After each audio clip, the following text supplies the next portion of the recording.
मन को शांत रखने का मूल मंत्र क्या है? प्रिय मित्र, मन शांत हो सकता है, लेकिन आपको कुछ सहजता से करना होगा। यदि शांत रहने की कोशिश करोगे तो उल्टा अशांत होगे। आपने मन का भेद समझना होगा, तब जाकर बात बनेगी। इसका कोई मूल मंत्र नहीं है, क्योंकि यही सब मंत्र बनाता है। फिर ये मन अपना बंधन जीव को तैयार करके कैसे दे सकता है? जितनी जल्दी हो सके इस भ्रम को दिमाग से निकाल दो। पहले आपको मन की गति को समझना होगा। यदि आप झूठे जाल में स्वयं फंसोगे तो अन्य आपकी मदद नहीं कर सकता, स्वयं आपको अपनी मदद करनी होगी। फिर यही मन आपकी सेवा में लग जाएगा, अर्थात आपको असीम आनंद देगा। दिक्कत ये है कि आपके मन की डोर आपके हाथ में नहीं है। जब इमारत ही गलत बुनियाद पर बना रखी हो तो वह सुरक्षित कैसे हो सकती है? और सुरक्षित समझना तो और भारी भ्रम है। मन सब लोगों का राजा है। आप राजा से सेवा करवाना चाहते हैं, क्योंकि आज तक सतन के अलावा कोई भी इसको काबू नहीं कर पाया। जाहिर है कि आपको इसका भेद सतन की शरण में जाकर मन ही के द्वारा इसका भेद समझना पड़ेगा, क्योंकि सबको सत्य प्रिय लगता है। अदंग से, पाखंड से अशांत रहेगा। मेरी इतनी औकात नहीं है कि इस विषय पर ज्ञान बखेरूं। शब्द सतगुरु की कृपा से एक कोशिश जरूर करते हैं। सत्य असत्य आपने समझकर अलग अलग करना होगा, तो अपनी बुद्धि तेज कर ले। मन एक विचारों का पुंज है, अर्थात मन का स्वरूप विचार है। इसके बिना कोई रचना संभव नहीं है। परंतु ये इसका असली निज स्वरूप नहीं है, अर्थात ये भी अपना सत्य भेद जानने का इच्छुक है। जिस शरीर के माध्यम से ये सत्य जानेगा, तब जाकर ये उस शरीर का दास हो जाएगा, अर्थात आनंद ही आनंद देगा। क्योंकि ये आनंद लेने के लिए तो रचना कर रहा है, अर्थात अशांत रहता है। दूसरा पहलू एक और है कि मन को समझने वाला अपने को शरीर मान रहा है, जो कि मानने वाला मन व शरीर नहीं है। और जो लोगों ने नाम रखा है वह तो बिल्कुल भी नहीं है। यदि इसका भेद शरीर के अदरम व बाहर तलाशोगे तो नहीं मिलेगा, क्योंकि एक विचार से सब बना हुआ है। इसलिए जीव को भ्रमाने के लिए शरीर में ज्योत स्वरूप में त्रिकुटी में विराजे हुए हैं, जिसे सहस्रार्थ चक्र भी कहते हैं। वहीं पर ये जीव को अनहद नाद में उलझा देता है और अहंकार से भर देता है।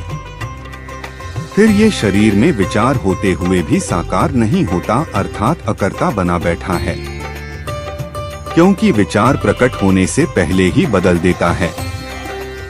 इसकी गति सोच भी नहीं सकते। इसलिए इसे समय काल ब्रह्मा, निर्जन, धर्मराय आदि नाम से लोग पुकारते हैं।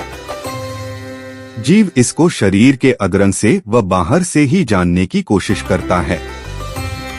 कभी नहीं जान सकता ऐसे जीव, क्योंकि सब रास्तों का मालिक यही है। आपको जीतने कैसे दे सकता है ये मन? इसलिए एक पूर्ण भेदी शब्द सतगुरु की आवश्यकता होती है, वरना लगे रहो युगों युगों तक अशांत रहो। शब्द सतगुरु आपको बाईपास रास्ते से ले जाता है, तब जाकर इसका भेद उजागर होता है और ये बेचारा बन जाता है। ये विधि केवल शब्द सतगुरु अर्थात देह में भी विदेही सतगुरु के पास होती है। यदि आप विवेकी होगे तो मेरे अन्य लेख आपको मदद कर सकते हैं। इसके लिए आपको शब्द सतगुरु की शरण में जाना ही होगा। इसलिए गुरु की महिमा को दर्शाया गया है, वरना गुरु तो जीवन में सैकड़ों आते हैं। यही भ्रमित होने का कारण है कि मैंने गुरु तो बनाया है या था, लेकिन कैसा बनाया है ये नहीं जान पाते। मैं दोबारा नहीं गुरु बनाऊंगा तो मत बनाओ, पड़े रहो उसी कक्षा में और बार बार फेल होते रहो। मेरी आदत बेबाक सत्य लिखने की बुरा मत मानना। और आप मंत्र तंत्र ढूंढ रहे हैं मन को जानने के लिए।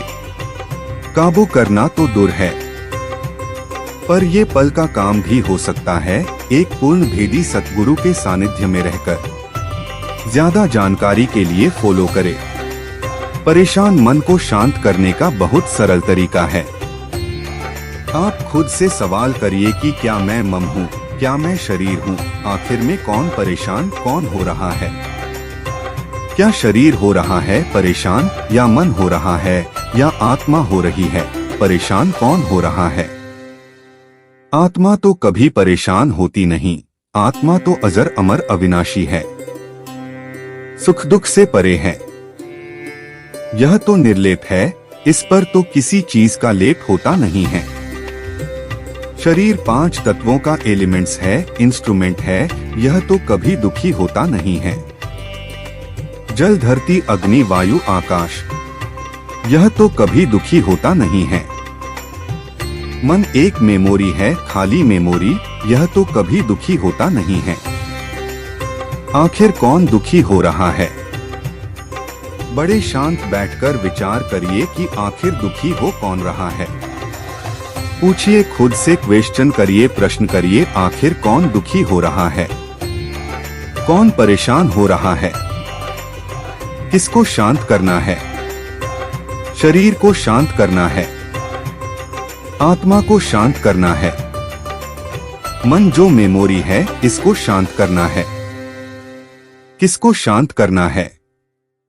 आपको जवाब मिलेगा इसका कि आपके अंदर, आपके मेमोरी में कोई थॉट आया है, कोई विचार आया है, चाहे वह विचार पति पत्नी के हो सकते हैं, परिवार के हो सकते हैं, आस पड़ोस के हो सकते हैं, समाज के हो सकते हैं, नौकरी से संबंध, रिश्तेदारियों से संबंध, चाहे कहीं से भी कोई विचार आया, कोई थॉट आया जिसके कारण यह हो रहा है।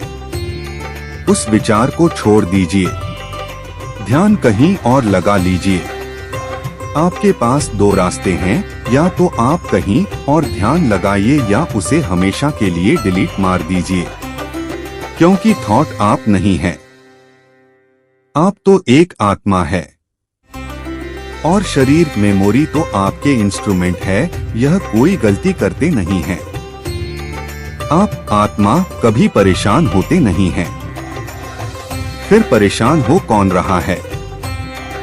जो कुछ भी हुआ है उसे डिलीट मार दो, जाने दो, काम खत्म कर दो। कोई गुरु साहिबान से शिष्य ने कहा कि हम बहुत परेशान हैं। गुरु साहिबान एक पेड़ की डाल को बोले कि पकड़ लिया। गुरु साहिब ने कहा डाल तुझे पकड़ा है कि तूने डाल को पकड़ा है? शिष्य ने कहा डाल मैंने पकड़ा है। गुरु साहिब ने कहा छोड़ दे, उसने छोड़ दिया, स्वतंत्र हो गया। तो आपने उस थॉट को पकड़ा है, आपने उस विचार को पकड़ा है, उस विचार को छोड़ दो, थॉट को छोड़ दो, जाने दो, माफ कर दो, जो कुछ भी हुआ क्षमा कर दो, उसे जाने दो, काम खत्म। आप शांत हो। आप दुर्योधन और द्रौपदी के संवाद से सीख सकते हैं। दुर्योधन और द्रौपदी और पांडव में पहले दुश्मनी नहीं था, लेकिन जब दुर्योधन गिरा और द्रौपदी ने जब हंस दिया तो दुर्योधन के अंदर एक थॉट आया कि इसने हमें देखकर हंसी क्यों, इसका मैं बदला लूंगा। अगर दुर्योधन यह सोच लेता कि भाभी ही तो थी, हंस दी तो कोई बात नहीं, तो बात खत्म हो जाती, महाभारत का जरिया नहीं बनता। लेकिन उसने उस थॉट को पकड़ लिया और इसी की वजह से महाभारत हो गया। अगर वह छोड़ देता, कहता कि भाभी के जगह पर कोई और होता, वह भी हंस देता, भाभी हंस दी तो कोई बात नहीं, तो कुछ नहीं होता। आप थॉट को पकड़े हुए हैं, इसलिए परेशान हैं। आप थॉट को छोड़ दीजिए, भूल जाइए, काम खत्म, परेशानी खत्म। अब शांति है, आप बिल्कुल शांत हो।